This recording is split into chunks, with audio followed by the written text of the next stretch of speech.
there's always somebody that you see, no matter how depressed that you are, when you see them walking in the room or when you think of it, you get that little spark of happiness. That's the person that you're supposed to go over to and say, I just need to talk to you.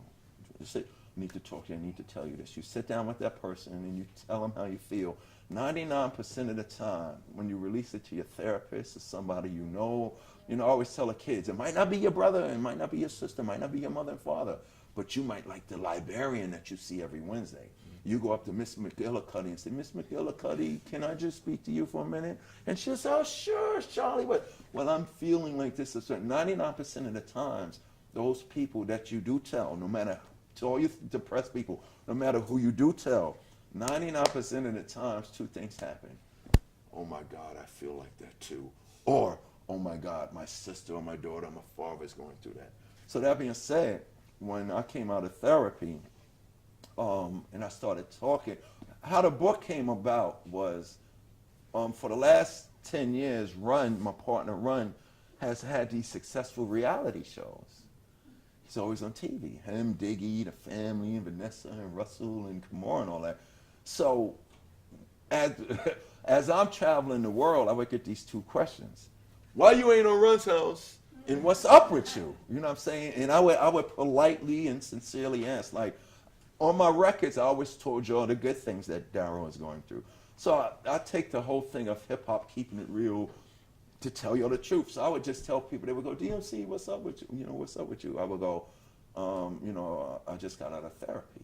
And they would go, huh? And they would go, you got out of therapy? And I would say, yeah, I went to rehab and this and that. And they'd be like, oh, okay, cool. DMC, could you come talk to my father? Because he won't go to rehab, this and that. I'm like, what? And when I released to the world that I was adopted, I was just, what's up with you, DUD? We ain't see you since Jay passed away.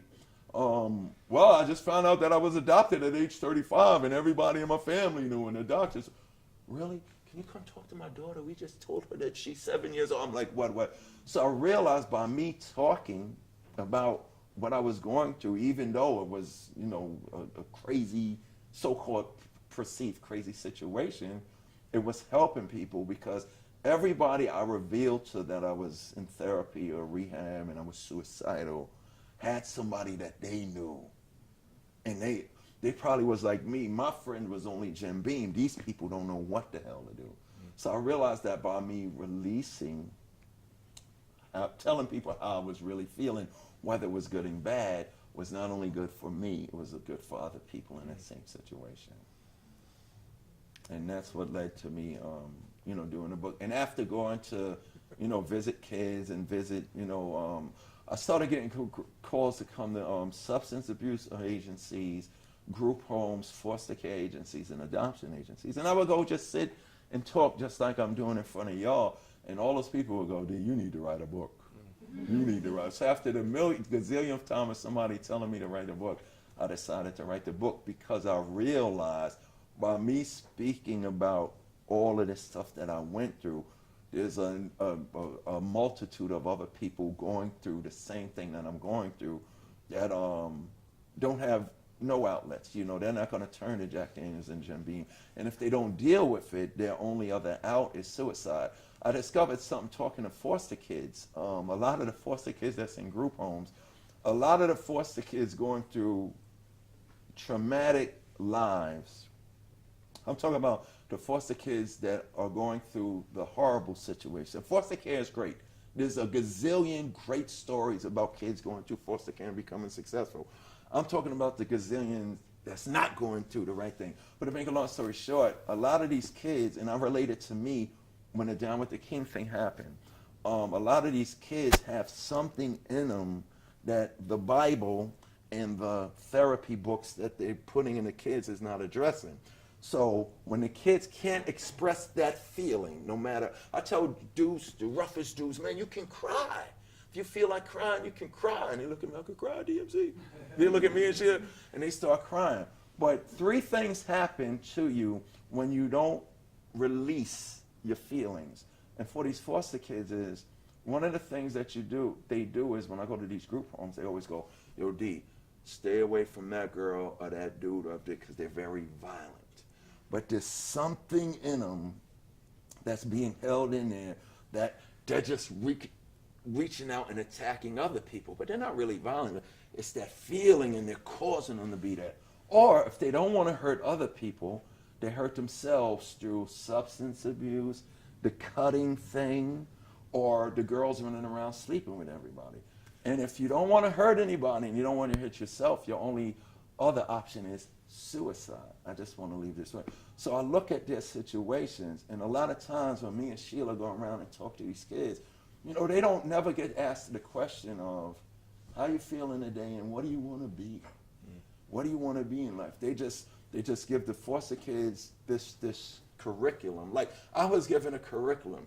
After Raising Hell, all Jay and Run saw in me was, D, you do that good, so keep doing that. Not knowing it's 86 now. In 87, y'all changing, but you want me to do what I'm doing in 86 and 87, and you want me to keep doing it in 88, 89. So all of that was in me. All of that I was just naturally releasing through my rhymes. I'm not going to rhyme about being in a gang. I was never in a gang. I'm not going to rhyme about taking drugs. You know what I'm saying? I'm selling drugs. I was never selling drugs. I'm not going to rhyme about shooting guns. I don't do that. I'm going to rhyme about Christmas time in Hollis, Queens. Mom's cooking chicken and collard greens. I'm going to tell my truth. But when somebody says, no, don't do that, do this, what I was doing was looking at somebody else's needs. And it's good to be caring, it's good to be concerned, but like I said, I'm an example of nothing in your life will go right if you don't address how you feel first. Yeah. So I went for all of these exterior things. Like, all I really need is my imagination and some creative outlet, and everything will be dandy for me. I didn't realize that the alcohol was a false sense of confidence and power for me. Yeah, I mean, it sounds like we gotta get to questions, but you know, obviously, I think I'm speaking for everyone when I say thank you so much for this, and we'll thank you again after the questions. But I think it's such a great example of when somebody's in a situation where, you know, you have something, and that stigma is there, even if it's subtle, just you can't talk about it. That's how it manifests. You know, people say like, oh, you can't talk about it, you don't want to talk about it. You don't talk about it, it eats you up, it eats you up, it eats you up. And something as simple as, okay, it is okay to talk about it. You know, it's not something to be ashamed of. Your feelings are okay. And then boom, and everything is different. I didn't mean for this to rhyme either. If you remove guilt and shame, you remove the pain. I don't if think you can help really rhyming. I think you rhyme. Yeah, if you remove the guilt and shame, you remove the pain. People going through things shouldn't be ashamed, but a lot of times we are. You know, I was looking at Running Jay and stuff like that. And another thing that made it worse for me too was this, because nobody understood. When I did find out that I was adopted, I remember, you know, finally, I remember when I told Running Jay. And Run was a reverend at this time too, but I told Running Jay, and Jay, you know, love Jay, rest in peace. I forgot to say, I felt like killing myself. I lost my voice. I found out that I was adopted. Jam Master Jay got shot and killed, and then my father died. All of that happened one after the other while I was going through this depression. But I remember when I revealed to Running Jay that, my mother and father revealed that I'm adopted. Jay was funny. He was like, and my mother and father told me, well, he was a month old when we brought you home and you're adopted, and we think you're Dominican. Because my mother was living in Hamilton Heights up by Washington Heights. You know, she didn't know what was going on. But Jay was like, yo, D, you know what? Your ass do look Dominican and stuff like that. You know what I'm saying? And so we would go places, and Jay said, Jay would teach me, that could be your father and that could be your mother there. But Run, he was right, but he was wrong about the way he did it because he didn't know what I was going through. Run said, D, suck it up. Byford and Banner is your mother and father. Alpha's your brother. Your life is good. And inside of me, I was like, yeah, that's true. But inside of me was like, yeah, I know that. But don't you know what this means?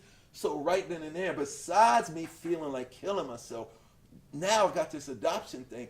Now I don't want to be around none of these people.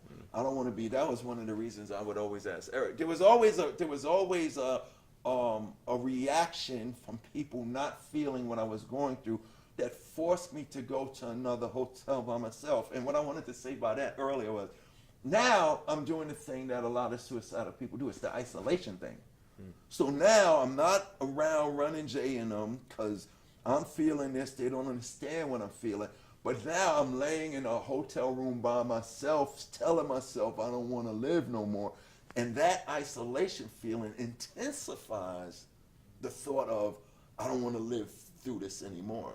So that was another catalyst for me that made me say something's really going on with me. It's the whole the rejection of people who don't understand. You reject, it's just a rejection thing, and then the isolation thing. That's the killer thing, and I talk about that in my book. Do we got time for questions? Yeah, let's do a couple of questions. I have a question. Yes. Thank you, first of all, for sharing. Thank you. You're really a remarkable person. Oh, well, thank you. I'm curious when your voice came back. Oh, that's a really great question. So I go to Mariah Carey's doctor, I go to Lenny Kravitz's doctor, and this is all in the book too. And they can't put their finger on it. So one of the doctors send me up to the hospital that's like on 95th. And yes, Mount Sinai, ear, eyes, nose, and throat specialist. So I go to them, and they want to get all intricate and stuff like that. So I remember my wife comes with me, so they said they're going to do an examination with me, and then they said, we're going to give you a Botox shot.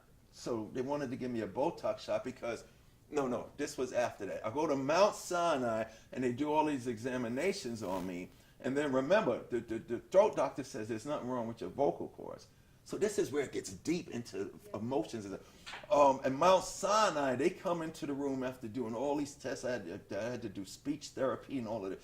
So I sit there. So I'm sitting there. Now, imagine how life is. I'm already suicidal. I already want to kill myself, and I'm already losing my voice. Because I'm losing my voice, I don't want to live no more. So the doctor comes in the room, and he goes, Mr. McDaniels, we think we know what's going on with you. They diagnosed me with spasmodic dysphonia. And what that is involuntary contractions of the vocal cords. Like if you ever see a person that does that. So that's what they thought. That's what my throat, my voice was doing. But here's the deal. There's two types. There's abductor, and adductor. You even have one of the others. It was like, Mr. McDaniels, we don't know how to tell you this, but you have both. So they took out this long needle, said, we think we can stop the contractions with a Botox shot. They took out this long needle that was about that long. It was a long-ass needle. I remember it was like one of those movies in the horror movies when the doctor with the big glasses, he goes over there, and when he turns around, he showed me the damn needle. I was like, oh my God. He put the needle down my throat, and I fainted. And my wife, she said she cried. He put the needle in. I woke up, so the Botox thing didn't work. So I was actually doing tours with Running Jay while all this was going on.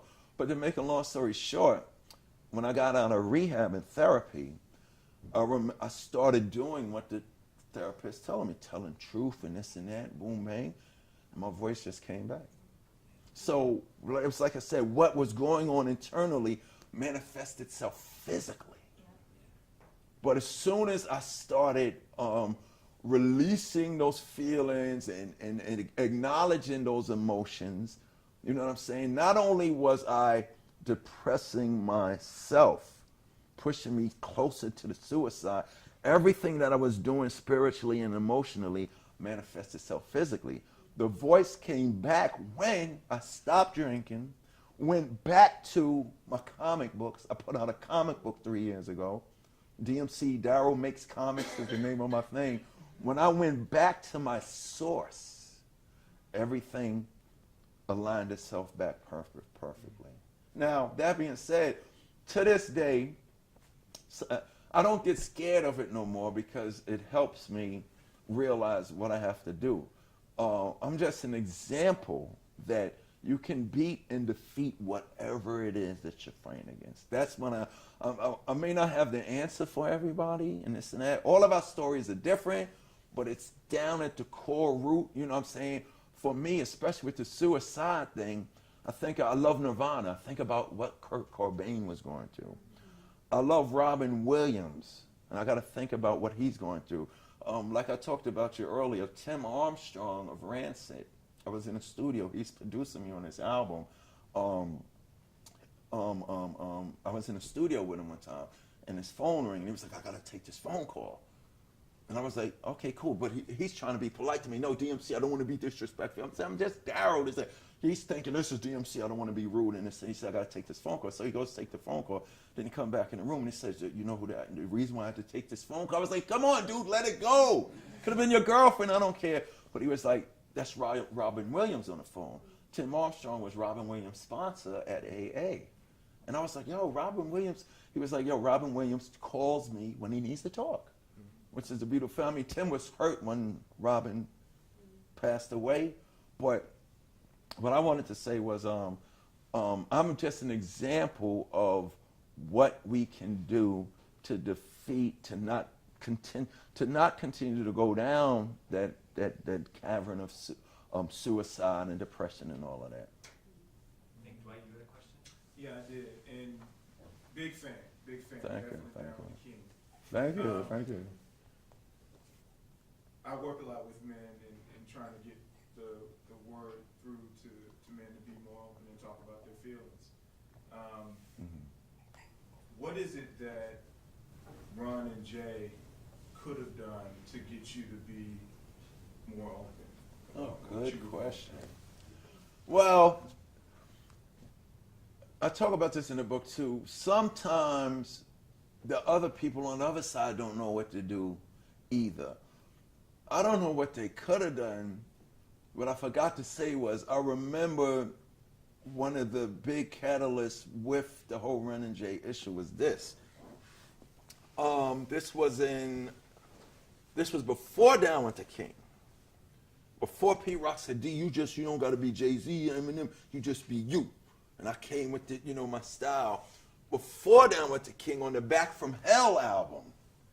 The Back from Hell album was completely, Jay had started his record company. He was running around with Onyx. He was making us do New Jack Swing music. Run was 100. This is before Run became the Reverend. He was the family man.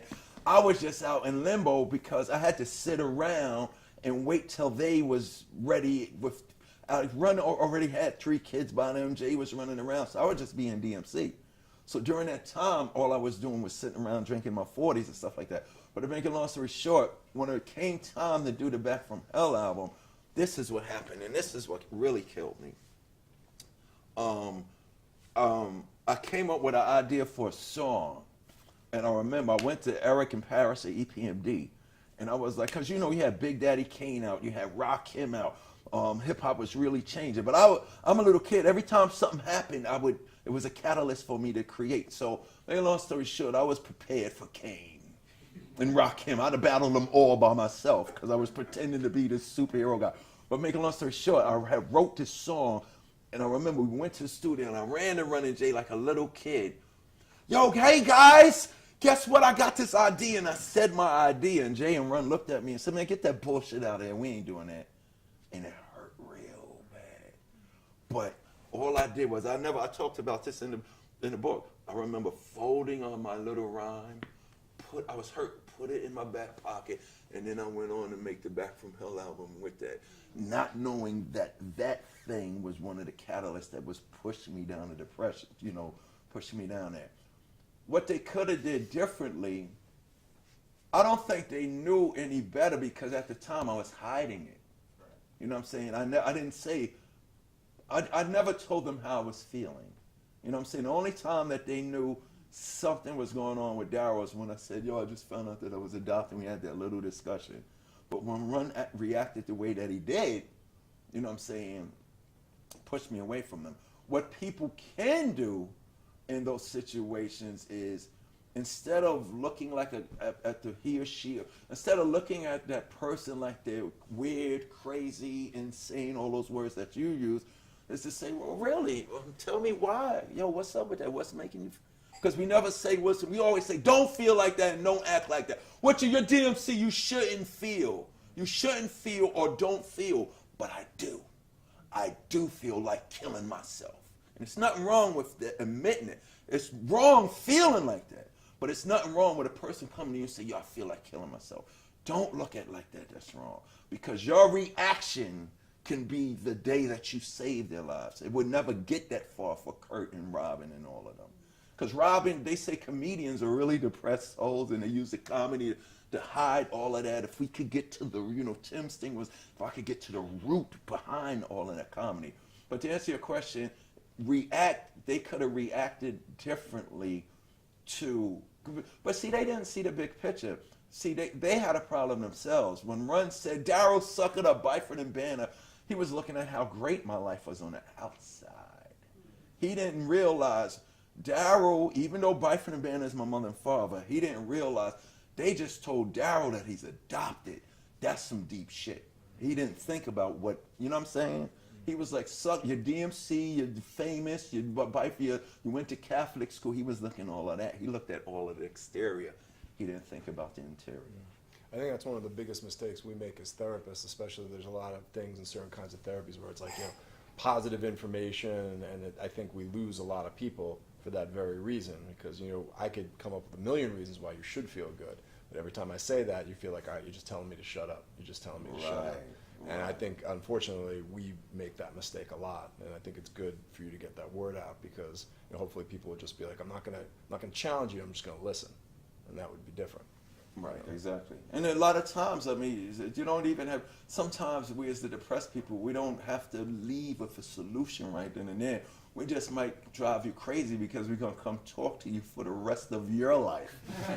But think about it. I always tell depressed people, if you have to nag somebody and drive them crazy for the rest of your life, you got to do it. Hopefully that person loves and respects you and allows you to do that, because you might still have that feeling. But think about it. If you're talking about it every day for the rest of your life, before you look up, you lived 100 years. You're still alive. And I think that's something the JED Foundation, when I first came to their offices, one of the coolest things that they did, especially with young people, because young people are looking at the athletes and rappers thinking, if I tell people how I really feel, that's uncool. One of the beautiful things that y'all do, their thing is to get the young people to talk. You told me the story about the girl in the closet. Go in the closet with your friends. Say, how do you feel? Get them to talk. Because the kids are, I look at myself how the kids is. I was a grown man holding in how I really felt. Not thinking, I was ashamed. I didn't want to be perceived weak. But deeper than me, I'm so busy, I don't want to be a troublemaker. I just want to get through this and stuff, which is the wrong thing to do. So our reaction to those people going through depression is a big part of somebody's success and survival. Yeah, and then last question, and then we'll mingle. Going back to what you said in your introduction, this is not something that somebody necessarily experiences once. It can come back, and it comes back in your life, and things can be going well, and you're a tremendous and amazing advocate for people who are struggling with depression or suicidal thoughts. Does it come back?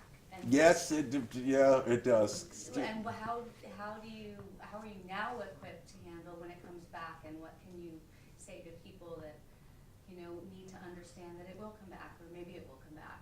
What to do then? How? Well, what I do is just some days, and this is scary to say. It was in the last